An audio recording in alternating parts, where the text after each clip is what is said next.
আমিও ওহী মানি, আপনিও ওহী মানেন, আমার আর আপনার মধ্যে অটোমেটিক ঐক্য হয়ে যাবে। আমি মানতে চাই ওহী, আপনি মানতে চান হাওয়া। তা হাওয়া আর ওহী কোনোদিন ঐক্য হয় না। ফানি আর পেট্রোল দুইটারও যদি ঐক্য করতে চান, দুধে আর সোনায় যদি ঐক্য করতে চান, তো ঐক্য হবে কেমনে? এটা হবে না। এই কারণে অনৈক্যের একটা বড় কারণ যে ইত্তেবাউল হাওয়া।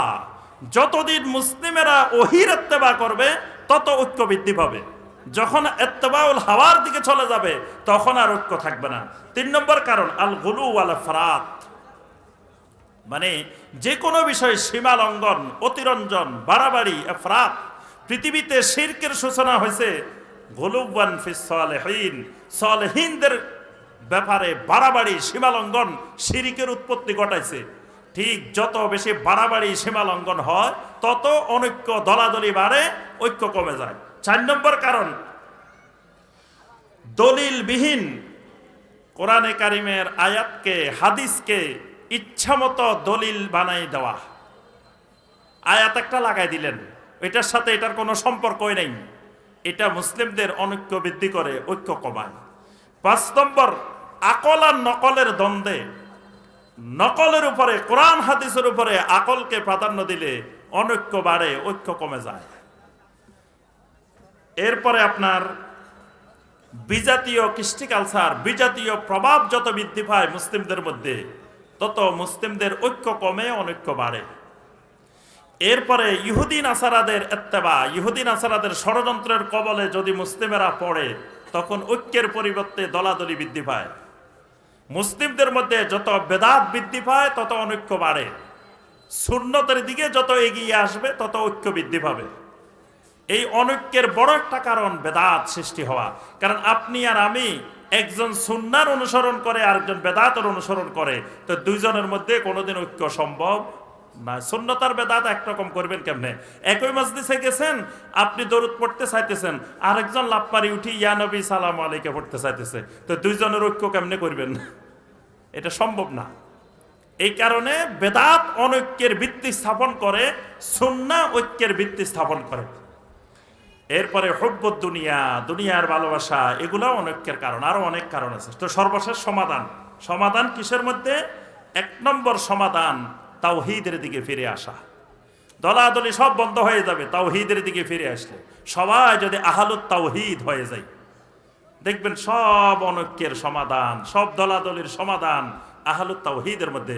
কারণ নবী সাল্লাল্লাহু আলাইহি সাল্লামে যে সমাজে আসছিলেন, এই সমাজ এমনভাবে বিভক্তি ছিল, আল্লাহ পাক বলেন কুনতুম আলা শাফা হুফরাতিম মিনান নার, একেবারে জাহান্নামের কিনারায় পৌঁছে গেছো, ফাআনকাযাকুম মিনহা, আল্লাহ পাক সেখান থেকে উদ্ধার করছেন। তারা দলাদলি, মারামারি, ঝগড়াঝাটি, বছরকে বছর, এক এক কওমের মধ্যে 30 বছর, 40 বছর, 100 বছর ধরে যুদ্ধ চলতেই আছে। এই যে অনৈক্যের জাতিগুলাকে নবী সাল্লাল্লাহু আলাইহি সাল্লাম একত্রিত করছেন, সেটার বড় ওষুধ, বড় চিকিৎসা, বড় অস্ত্র ইয়া আইয়ুহান নাস কুলু লা ইলাহা ইল্লাল্লাহ। অর্থাৎ তাওহীদের মাধ্যমে নবী সাল্লাল্লাহু আলাইহি সাল্লাম এই সব অনৈক্যগুলা দূর করে ঐক্যের ভিত্তি স্থাপন করছেন, ঐক্য করে ফেলছেন।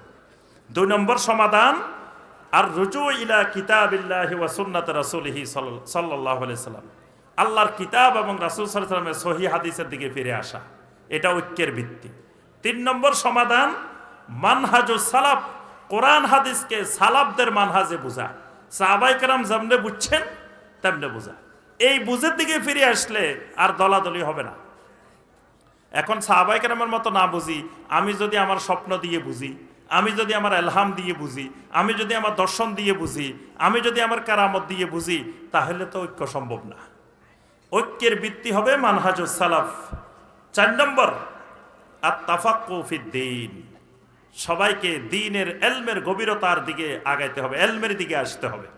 5 নম্বর ওলামাদের সোহবতে, ওলামাদের সান্নিধ্যে থাকতে হবে। ওই বক্তার সোহবতে থাকা জরুরি না। তারপরে আপনার ওই মানুষ জড়ো করতে পারে, লাখ লাখ মানুষ জড়ো করতে পারে, এইরকম ওলামাদের সোহবত জরুরি না। সত্যিকারের এলমি ওলামাদের সোহবত, তাদের সাথে থাকা, এটা ঐক্যের গুরুত্বপূর্ণ ভিত্তি। এবং যে কোনো বিষয়ে ওলামাদের সমাধান, অনেকে এখন বলে যে আমরা কি এখন এই রাজনীতিতে যাব কিনা, নির্বাচন করব কিনা, ওইটা করব কিনা, এটা করব কিনা, অনেক প্রশ্ন। এই প্রশ্নের সমাধান ওলামায়ে কেরামকে করতে হবে। এটার সমাধান জাহেলেরা দিলে বা যে কেউ দিলে এটার সমাধান হবে না। এগুলোর সমাধান ওলামায়ে কেরাম, সত্যিকারের আলেম যারা আছে সে ওলামারা বসে এগুলোর সমাধান দিতে হবে, ওইটাই সমাধান। এই কারণে ওলামায়ে কেরামের সমাধান ছাড়া এই ফেতনার যুগে এক কদমও বাড়া যাবে না, নিজের ইচ্ছায় কিছু করা যাবে না, তাহলেই ফেতনায় গ্রাস হতে হবে। তো এই 5টি, মূলত আরও অনেক আছে, তবে গুরুত্বপূর্ণ এই 5টি নীতিমালা যদি আমরা মানি তাহলে আমাদের মধ্যে ইনশাআল্লাহ বিভক্তি দূর হয়ে পুরা মুসলিমদের মধ্যে আবার সাহাবাই কেরামের সেই সোনালী যুগ, আবার ঐক্যের সময় আবার ফিরে আসবে। আল্লাহ পাক আমাদেরকে সেই ঐক্যের সময় দেখার আল্লাহ পাক তৌফিক দান করুন। আমাদেরকে বেশি বেশি ঐক্যের কাছাকাছি আসার তৌফিক দিন। সমস্ত দলাদলি বিভক্তি থেকে আল্লাহ পাক আমাদেরকে হেফাজত করুন।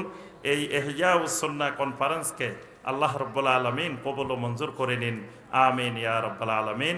আসসালামু আলাইকুম ওয়া রাহমাতুল্লাহি ওয়া বারাকাতুহু।